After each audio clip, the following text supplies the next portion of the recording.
Swayam Prabha. Digital India. Educated India.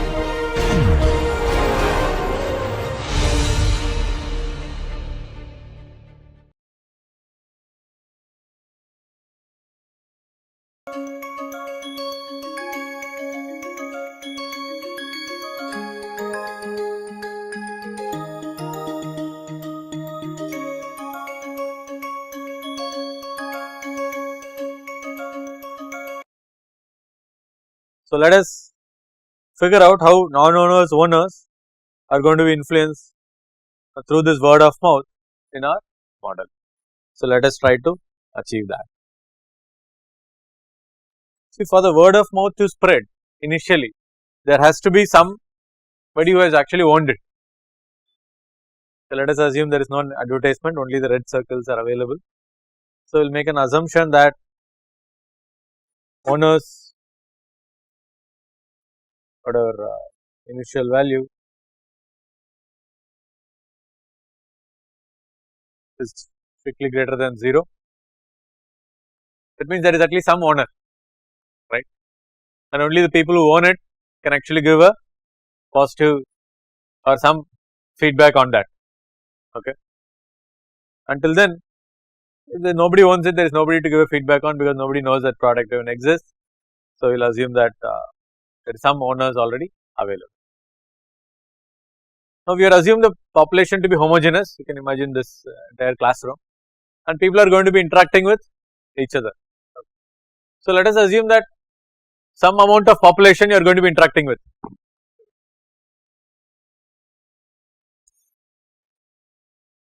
So, let us introduce a term called as population interaction. Imagine yourself as a non-owner, okay. So, you are going to be interacting with many people, right. So, among the many people you interact, there has to be some chance that you are going to be interacting with the people who are going to own the product, right. If you are only going to talk to friends who do not have the product, then you do not get the information. So, when you interact, imagine you are again as a non-owner, then you are interacting with say 10 people per day, let us assume. So, and population homogeneous, so it can be any 10 people.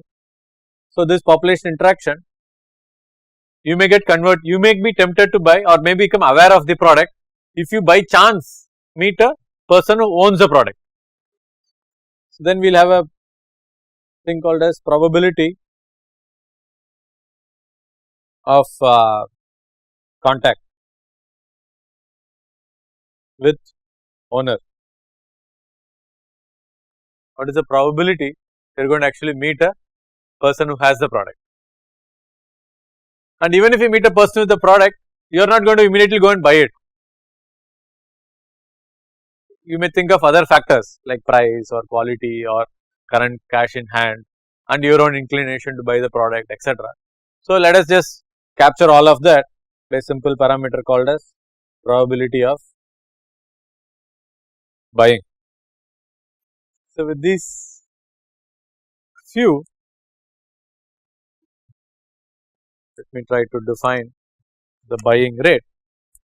So, now if you are going to look at a systems view for individual person, I know okay, I am going to interact with some amount of people, and what is the probability that I am going to meet a person who is actually going to own the product, and even if I meet them, what is my probability of buying it. So, when you think logically, so that gets affected by the population interaction multiplied by the probability of contact multiplied by the probability of buying. So, that is for one person. So, now if I have lot of non-owners, then I have to do it for everyone, right. So, I have to multiply the total number of non-owners, which is pretty much what you are going to do. So, you are going to define buying rate as non-owners multiplied by population interaction multiplied by probability of contact multiplied by probability of buying. Let us write out the units here. So, assume you already know the product. Okay. So, the buying rate is number of people who are buying the product per time unit. So, buying rate can be people per month, say. Number of non-owners are people. I am just using PPL for people. The population interaction is number of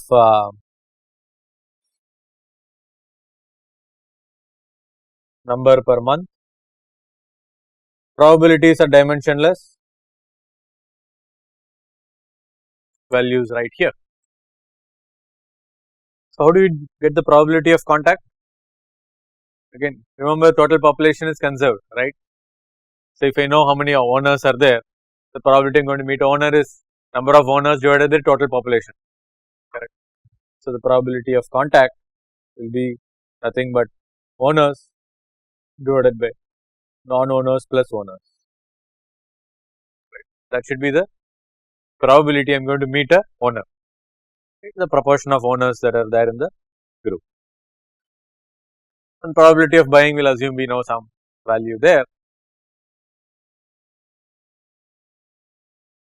So, this I need to represent in my as a model. So, let us just do that. We will define population interaction, we will define probability of buying, define probability of contact. So, non-owners affects buying rate directly. So, let us link it here. Population interaction affects it directly, let us link it. Probability of contact, probability of buying. As each of them increases, I am going to have larger buying rate, but the probability of contact is ratio of owners by non-owners plus owners. So, I need to connect it like this, right here. This is the model we have, and complete the model by including population interaction, probability of contact and probability of buying and connect with arrows. So, the model you would have downloaded, it will have just non-owners, buying rate and owners, just the stock and flow will be represented. Create the new variables and complete this model. Then we will simulate and see what kind of behavior we get for different input parameters. Yeah, so this is a model, this is how it should look. The values to be entered are also given there. I urge you to go ahead and build this model. And we can start with the first scenario. As you can see in all the scenarios, the total population is 100. Total population is 100. New product diffusion class, that is the name of the file. Download it and open in Winsome. You should see only the stock and flows. You can open it to see what is there. Nothing would be written except the initial values. You can set the initial value of non-owners as 95 and owners as 5. You can create these 3 variables, connect them with arrows, and population interaction you have to write the value 10, probability of buying 0.15, and probability of contact with owners, the equation I showed. Probability of contact with owners is nothing but owners divided by non-owners plus owners. That is only equation you have to write for this. You can quickly make note of the parameter values so that I can open Winsome and show the model there. Population interaction keep it 10, probability of buying 0.15, 15% chance to buy. So, the interesting thing happens is this probability of contact initially is going to vary along with the number of, as the number of owners increases, that is also expected to increase, correct, because the denominator is constant. The only thing affects is the is the owners. As the number of owners increases, it will keep increasing. But overall, this buying rate itself is nothing but a product of all these. Buying rate is equation is product of non-owners multiplied by population interaction multiplied by probability of contact multiplied by probability of buying. But the total number of non-owners keep falling down, which acts as the limiting factor constraining and leading the model into a shaped behavior. We noted some of the parameters. The equation for buying rate is just a product of all the arrows that is going in. Equation for probability of contact is owners divided by non-owner plus owner. Let me open my Vensim. Okay, this is what you will have. So this will be the equation for probability of contact with owners. Owners divided by sum of non-owners plus owners. Use parentheses to ensure the division happens properly.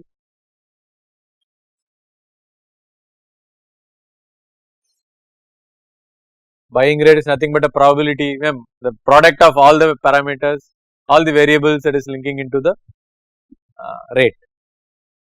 You just multiply everything. Non-owners multiplied by population interaction multiplied by probability of contact multiplied by probability of buying.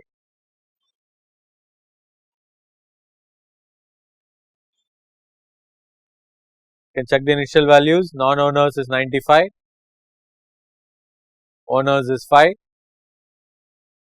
If not, change it. Non-owners 95, owners 5. Population interaction is 10. Probability of buying is 0.15.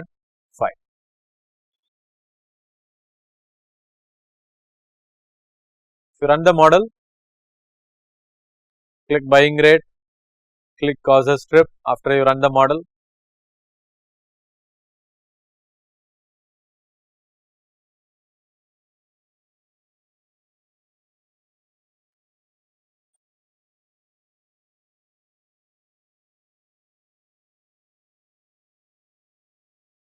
Once you do that, you should get a graph like this. 1 over month is the units for population interaction, value is 10. Probability of contact with owners is here, you can see it. Unit is dimensionless, DMNL. Here is the equation, owners divided by non-owners plus owners.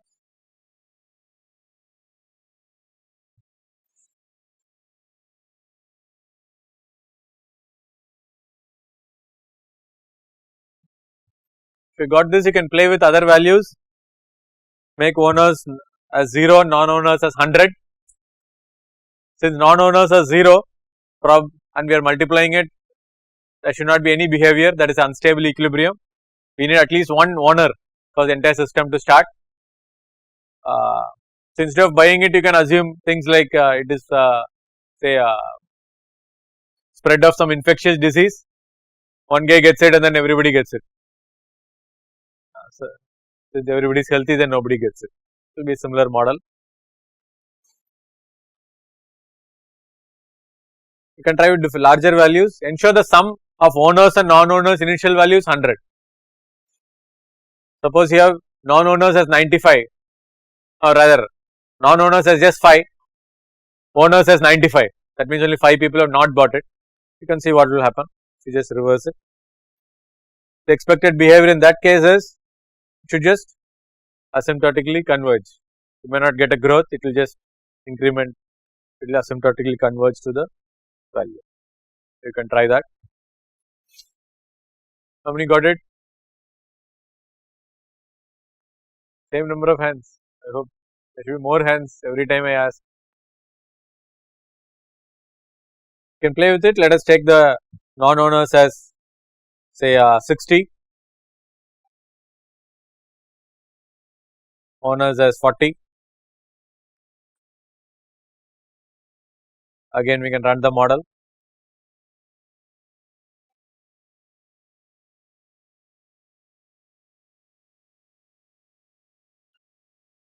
So you can see the owners here S shaped is not that pronounced. within this model for obvious reasons. Again, note that the S shape is to be seen on the owners. The S shape that we are looking at should be whatever is pronounced at the owners only. The others need not exhibit S shape. The S shape that we are talking about is we are solving for the owners. Buying rate usually increases and then decreases, right. The S shaped we can find are the owners, and non-owners we expect a inverted S, no, not rather mirror image of it. This case you will get a S in owners. Okay. One small thing, we can make very simple modifications. Is let us suppose the product fails or reaches end of life after some time. Pens, mobiles, consumer goods, whatever it is. When products reach end of life, the owners become non-owners. Then they again buy the product. So, let us modify the model that you have built by including this reverse flow.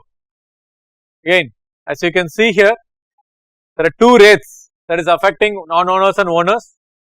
We are not having we are not doing any extra calculation for it. All we are saying is owners will abandon the product after some time and then become non-owners, and again once they are again in contact with other owners, then again they end up buying the product. So, we can include this in the model. So, the equation for abandon rate is owners divided by product life. Again, it is very intuitive when you, but you need to pay attention, since owners is connected to abandon rate, and here the arrows you see, the owners is going into abandon rate, product life is going to abandon rate, product life units is 2 months. Okay, that means after a couple of months they are going to abandon it. So, then the only equation of abandon rate has to be, rate means it has to be people divided by time. I already have the time. So, that means this equation has to be owners divided by product life. We can try similar scenarios in this one also.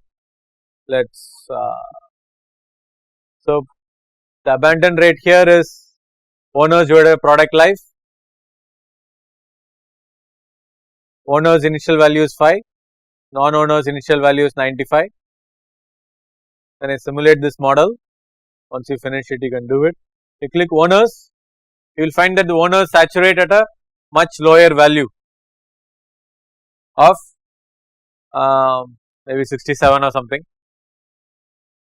but in the previous case the owners would have saturated at 100.